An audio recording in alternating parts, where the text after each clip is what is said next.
तो देखो इसमें सबसे पहले डॉपलर इफेक्ट क्या है इसको हम समझेंगे। और डॉपलर इफेक्ट हमने पहले जो देखा था, तो डॉपलर इफेक्ट को हमने साउंड में देखा था, आपको याद होगा, है ना। तो डॉपलर इफेक्ट इन साउंड को हमने पहले पढ़ा है। और डॉपलर इफेक्ट इन साउंड में क्या होता था कि whenever there is relative motion, जब भी रिलेटिव मोशन होता है बेटे, so in the relative motion you will see that the frequency of the sound source changes. So उसका जो apparent frequency है, तो उसको हमने देखा था कि किस तरह you can find out the apparent frequency of the given source. ये क्यों हुआ था? relative motion between source and observer. तो यहाँ पर डॉपलर इफेक्ट वैसे ही होता है बेटे, इसको हमें ध्यान से लिखना पड़ेगा।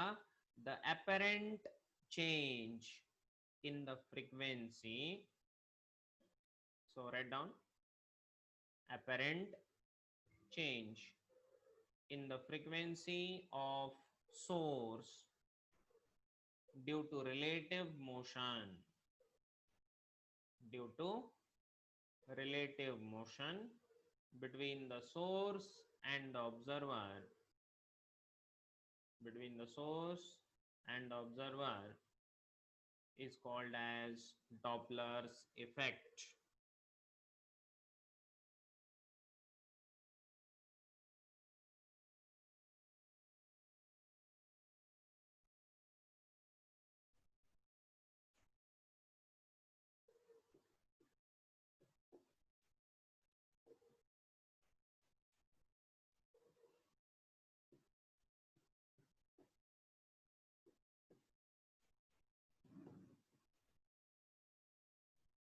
Okay,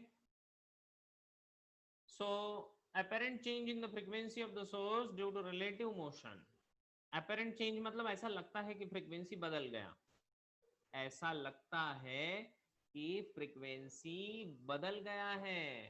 तो फ्रीक्वेंसी बदल गया है ऐसा कब लगता है? जब source of the light, light की बात कर रहे हैं हम बेटे, है ना, सोर्स ऑफ लाइट और ऑब्जर्वर में, सोर्स ऑफ लाइट में और ऑब्जर्वर में अगर रिलेटिव मोशन हो गया,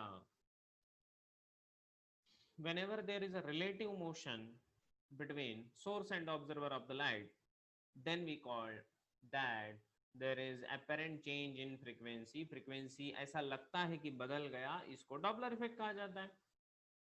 ठीक है, so it is not only observed in sound waves but it is also observed in the electromagnetic waves including microwaves, radio waves, visible light, सारे के सारे waves में ये डॉपलर इफेक्ट पाया जाता है। और इसलिए Doppler effect was very important. The detector or the source can be stationary or moving at the given point of time. तो रिलेटिव मोशन अगर दोनों में कराना है तो कोई भी स्टेशनरी रखो या कोई भी मूविंग रखो, ठीक है, लेकिन रिलेटिव मोशन होना चाहिए। अब सबसे पहले एक केस कंसिडर करते हैं बेटे, जहां पर ऑब्जर्वर आपका स्टेशनरी है, आपका ऑब्जर्वर स्टेशनरी है और सोर्स मूव हो रहा है। ऑब्जर्वर स्टेशनरी है लेकिन सोर्स मूव कर रहा है। ऐसा कंडीशन जब आएगा तो जैसे फॉर एग्जांपल यहाँ पर ये एम्बुलेंस है, देखिए, है ना, ये एम्बुलेंस जा रही है आगे, जूम, है ना। सो कैसे जाती है वो? टो टो टो टो टो टो टो टो, है ना। तो इस तरह से आवाज करते करते जाती है। तो इसका, इसने जो लाइट, अब हम साउंड की बात नहीं कर रहे हैं, अब सबसे इंपॉर्टेंट बात है, हम साउंड की बात नहीं कर रहे, हम लाइट की बात कर रहे हैं। सो इस केस में क्या होगा? इस केस में इस आदमी को इस एम्बुलेंस से आने वाला जो भी लाइट है वो लाइट एपेरेंट फ्रीक्वेंसी उसका अलग लगेगा, है ना।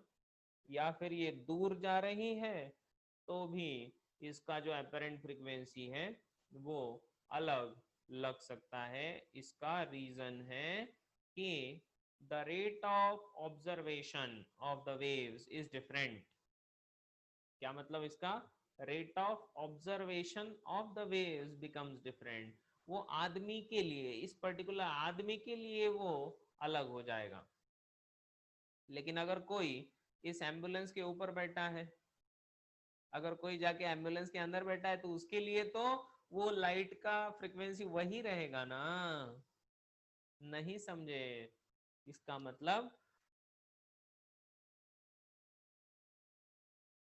इसका मतलब ये हुआ कि your Doppler's effect, it depends upon the relative motion. Doppler's effect ये relative motion के ऊपर depend करता है। अब इसमें दो अलग अलग केसेस हम पढ़ेंगे जिसका नाम है blue shift and red shift. ठीक है, तो अब ये ब्लू शिफ्ट और रेड शिफ्ट क्या होता है इसको पहले अच्छे से समझना पड़ेगा। आइए ध्यान से देखिए।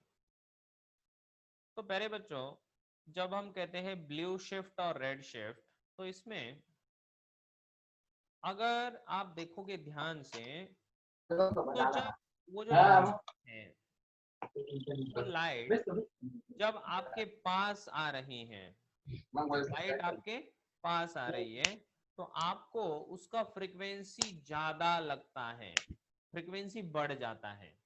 तो आपको इसको समझना होगा कि ब्लू शिफ्ट में क्या होता है कि फ्रीक्वेंसी बढ़ जाता है। एक मिनट, इसको यहीं पर लिख देता हूं मैं।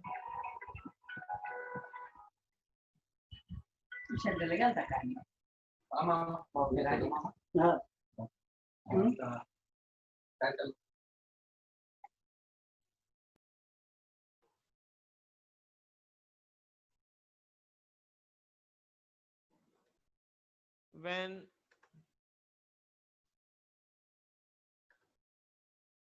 both source and observer approach each other,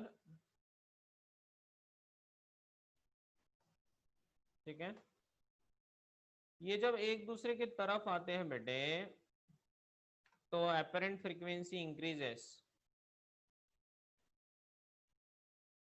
apparent frequency increases, तो apparent frequency आपका increase हो जाता है। ठीक है, और जब आप दूर जाते हो,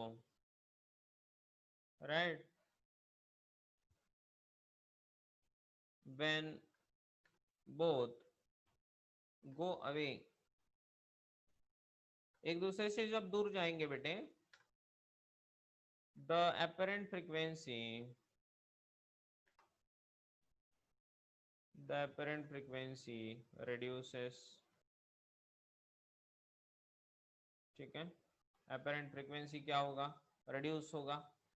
तो ये बात अभी से ध्यान रखो कि जैसे ही दोनों एक दूसरे के पास आते हैं फ्रीक्वेंसी बढ़ जाती है, एक दूसरे से दूर चले जाएंगे तो फ्रीक्वेंसी घट जाती है। ये ध्यान रखना होगा बेटा। और जब इस तरह से होगा तो हम कह सकते हैं कि in this case blue shift का मतलब क्या होता है? ब्लू मतलब विजिबल लाइट में ब्लू जो है तो उसका फ्रीक्वेंसी ज्यादा है और रेड का फ्रीक्वेंसी कम है।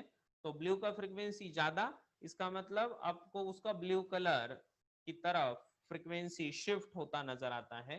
और जब फ्रीक्वेंसी कम होता है तो रेड का कम फ्रीक्वेंसी है तो आपको रेड की तरफ फ्रीक्वेंसी कम होता दिखाई देता है। इसको ब्लू शिफ्ट और रेड शिफ्ट कहा जाता है। इसको डिटेल में हम कल भी पढ़ेंगे।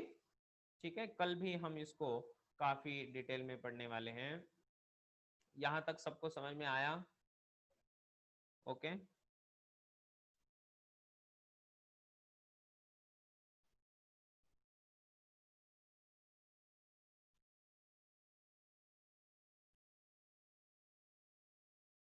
ठीक है, तो फिर आज यहीं रुक जाते हैं हम। कल से फिर कंटिन्यू करेंगे